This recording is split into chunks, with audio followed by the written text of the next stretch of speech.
ఒకటే మనవి చేస్తా ఉన్నా, దీంట్లో సిబిఐ ఎంక్వైరీ జరిగించాలి. ఇక్కడ ఏ రకంగా చంద్రబాబు నాయుడు గారు కొడుకు, ఏ రకంగా తెలుగుదేశం పార్టీకి సంబంధించిన ఎంపీ, ఏ రకంగా వీళ్ళంతా కూడా ఇన్వాల్వ్ అయ్యి, ఇంక్లూడింగ్ జనసేన కార్పొరేటర్తో సహా ఏ రకంగా వీళ్ళంతా కూడా దీన్ని కబ్జా చేసే కార్యక్రమం చేస్తూ ఉన్నారు అనేది ప్రజలకు తెలియాలి. ఇంతకుముందు చంద్రబాబు నాయుడు గారు ముఖ్యమంత్రి గతంలో ఉన్నప్పుడు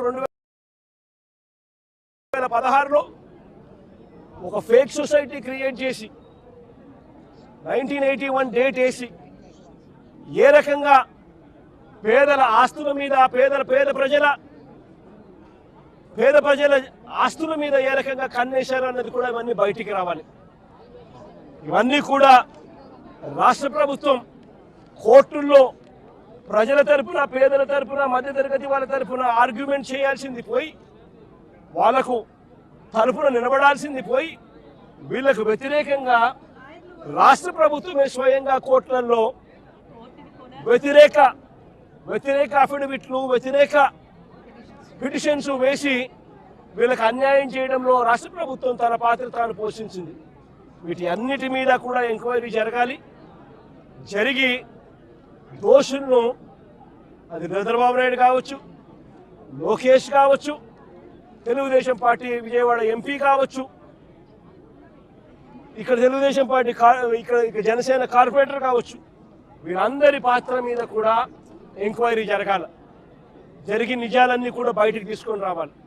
వీళ్ళందరూ కూడా ఎవరైతే నష్టపోయినారో, 25 ఏళ్ల నుంచి ఇక్కడే ఉంటున్నారు, ఒక్కొక్కరికి లోన్లు ఉన్నాయి, 20 లక్షలు 25 లక్షల రూపాయలు బ్యాంకుల్లో రుణాలున్నాయి. వీళ్ళని తీసుకొని పోయి ఇప్పుడు నడు రోడ్డు మీద పెట్టారు. వీళ్ళు బతికేది ఎలా? వీళ్ళ లోన్లు ఎలా తీరుస్తారు? రాష్ట్ర ప్రభుత్వం కనికరం చూపించని ఈ పరిస్థితి నుంచి వీళ్ళ పరిస్థితి మారాలి.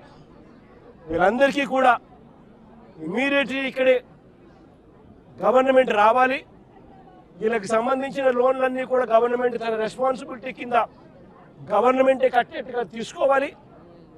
నష్టపోయిన వీళ్ళందరికీ కూడా ఇక్కడే స్థలాలు ఇస్తారా, లేకపోతే ఇలాంటి స్థలమే ఇంకో చోట ఇచ్చి ఇంకో ఇల్లు కట్టించి వీళ్ళకి న్యాయం చేస్తారా అన్నది గవర్నమెంట్ డిసైడ్ చేసుకోవాలి.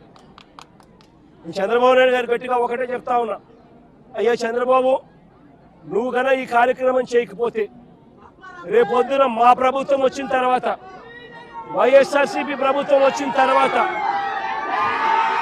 ఖచ్చితంగా చెప్తా ఉన్నాను, ఇదే ఎంక్వైరీ మేమేస్తాం.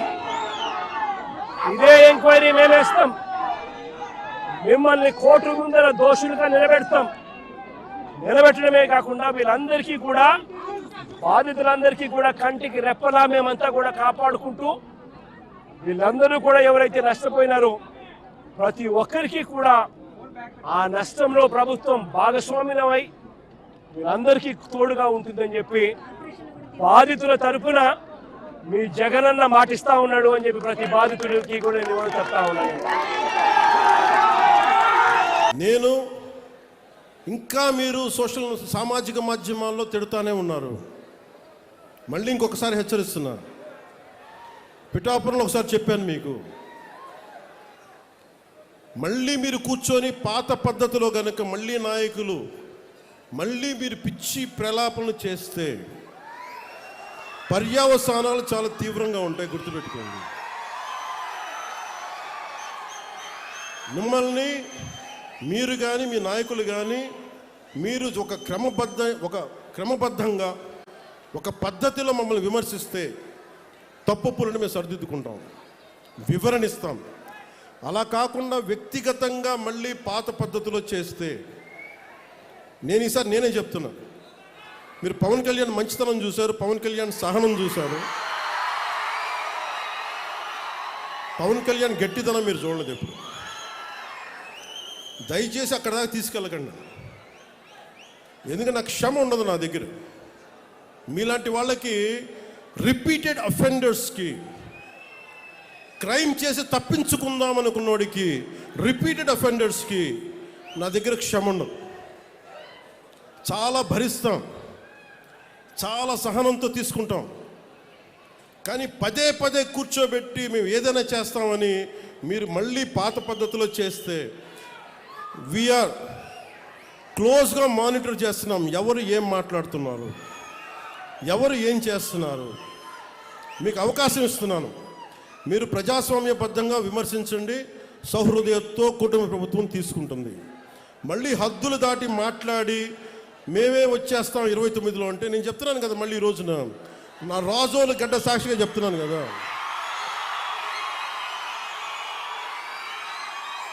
నా రాజోలు గడ్డ సాక్షిగా చెప్తున్నాను.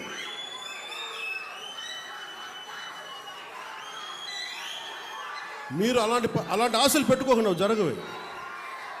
ఎందుకంటే ప్రజలు మమ్మల్ని నమ్మారు, మేము వాళ్ళ ముందుకు తీసుకెళ్తాం.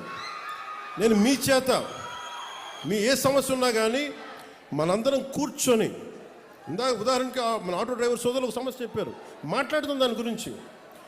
ఓకే, సమస్య ఏముంది కూర్చోబెట్టి మాట్లాడి, ప్రజాస్వామ్యం అంటే అదే కదా. ఒక సమస్య ముందుకు వస్తే మనం వింటాం, దానికి ఎలా పరిష్కార మార్గం వెతుకుతాం. అందరం కలిసికట్టుగా దేశాన్ని సమాజాన్ని నిర్మిద్దాం. అంతేగాని క్రిమినల్ యాటిట్యూడ్ తోటి ఎవరు వచ్చినా కానీ, అది నా పార్టీ జనసేన పార్టీలో ఉన్నా కానీ, కూటమి పార్టీలో ఎవరున్నా కానీ, ప్రజాస్వామ్యాన్ని గౌరవించిన నాయకులు ఎవరైనా సరే, నా సొంత పార్టీలో, మన సొంత పార్టీలో ఉన్నా సరే, జనసేనలో ఉన్నా సరే, నేను ఉపేక్షించ అసెంబ్లీకి రా నీకు దమ్ముంటే. ఈరోజు నీ మీద నువ్వు ఇన్ని అబద్ధాలు మాట్లాడుతుంటే నేను ఒకటే అడుగుతున్నా, అక్కడ జగన్మోహన్ రెడ్డి అవనేయండి, వేరేవాడు ఎవడైనా అవనేయండి, గవర్నమెంట్ మీద తప్పుడు ఆరోపణలు చేస్తే కేసులు పెట్టడానికి కూడా వెనుకాడం, చట్టపరమైన చర్యలు తీసుకోవడానికి కూడా ఎట్టి పరిస్థితులను వెనుకాడం. ఎవడైనా సరే, అక్కడ జగన్మోహన్ రెడ్డి, పులివెందుల ఎమ్మెల్యే జగన్మోహన్ రెడ్డి ఉన్నాడా, సమ్ ఎక్స్ ఉన్నాడా మాకు అనవసరం. ఎందుకు ఒకటే చెప్తున్నా, RRR గారు ఉన్నారండి, రఘురామకృష్ణరాజు గారు, ఎందుకు ఆ రోజు నువ్వు తీసుకెళ్ళి కొట్టించి చంపించేద్దామని కూడా ఆలోచన చేసి రకరకాలైన విన్యాసాలు చేసి అతను తీసుకెళ్ళి అరెస్ట్ చేసావు? ఒక ఎంపీని, సిట్టింగ్ ఎంపీని. TV5 మూర్తి గారు ఉన్నారు, ఆయన మీద ఎందుకు రాజద్రోహం కేసు పెట్టావు? అసలు రాజద్రోహం కేసు అన్నదే లేదు. అసలు యాక్చువల్గా రాజద్రోహం కేసు అనేది నువ్వు చెప్పినట్టు నువ్వు పెట్టినట్టు ఉంటే కనుక ఫస్ట్ ఈరోజు కేసు బుక్ చేయబోయేది రాజద్రోహం కేసు నీ మీదే ఫస్ట్ బుక్ చేయబోయేది. ఆ రోజు ప్రతి ఒక్కరి నోళ్ళు నొక్కి డిపార్ట్మెంట్ని తొత్తుల కింద వాడుకొని ఈరోజు తిరిగి చంద్రబాబు నాయుడు గారి మీద, ఎన్డీఏ కూటమి మీద బురద చల్లి, నేను గవర్నర్ దగ్గరికి వెళ్తాను, గవర్నర్ గారి దగ్గరికి ఇవన్నీ కాదు నేను కొన్ని ఇస్తాను. నాగమ్మ హత్య కేసు గురించి ఏమైందో చెప్పు. నాగమ్మ ఫ్యామిలీ దగ్గరికి వెళ్ళగలిగావా? పులివెందెల్లో నాగమ్మని హత్య చేశారు, ఎందుకు? నీ కోట్లు వేసిందే కదా పాప నాగమ్మ, కనీసం వాళ్ళ ఇంటికైనా వెళ్ళగలిగావా? పోనీ సీఎం స్థాయిలో వెళ్ళలేకపోయావు, మరి మొన్ననే వెళ్ళలేకపోయావా? ఒక్కళ్ళ గురించి మాట్లాడలేక, ఒక్కళ్ళ గురించి ఏంటది దానికి కనికరం చూపించకుండా, కన్సెంట్ చూపించకుండా ఈరోజు రాజకీయంగా ఏదో రకంగా బురద చల్దామని నోటికి వచ్చినట్టు మాట్లాడుతున్నాం. మేము ఒకటే చెప్తున్నా, ఈరోజు గాంజా విషయంలో మొన్న మన వినుకొండ ఇష్యూలో కూడా వాళ్ళ ఎక్స్ఎమ్మెల్యే చెప్పాడు గంజాయి మత్తులో చంపాడని. ఈరోజు జరుగుతున్నాయి ప్రతి ఇన్సిడెంట్కి వెనకాతల గంజా అన్నది బేస్ అయిపోయింది. ఆ 5 సంవత్సరాల కాలంలో గంజాయిని అనకూడదు కానీ ఒక రాష్ట్ర పండుగ పండించారు వీళ్ళు. విపరీతంగా విచ్చలవిడితనం పెరిగిపోయింది. ఒకసారి మొన్న ఎప్పుడో బయటకు వచ్చి అంటాడు విషపు బీజాలు ఏదో సంథింగ్ విషపు బీజాలు నాటుతున్నారని ఏదో మాట్లాడాడు. అరే ఆల్రెడీ నువ్వు నాటేసావు విషపు బీజాలు. 5 సంవత్సరాలకే 5 సంవత్సరాల ముందే నువ్వు నాటేసావు విషపు బీజాలు లాస్ట్ 5 yearsలో. దాని తాలూకు అవశేషాలు ఇప్పుడు కొన్ని బయటపడుతున్నాయి. దానికి ఎందుకంటే ప్రజలందరూ గర్విస్తున్నారు. గతంలో 2019 నుంచి 24 మధ్యలో కూడా వాళ్ళు అబద్ధాలు చెప్పి బతికారు కదా, మళ్ళీ ఏమైంది? 151 11 అయింది. సో మా పైన కూడా బాధ్యత ఉంది. న్యాయబద్ధంగా మేము వెళ్తాం, యాక్షన్ మటుకు ఉంటుంది, దాంట్లో నో సెకండ్ థాట్, ఎవరిని వదిలిపెట్టాం, దాంట్లో ఎలాంటి డౌట్ లేదు.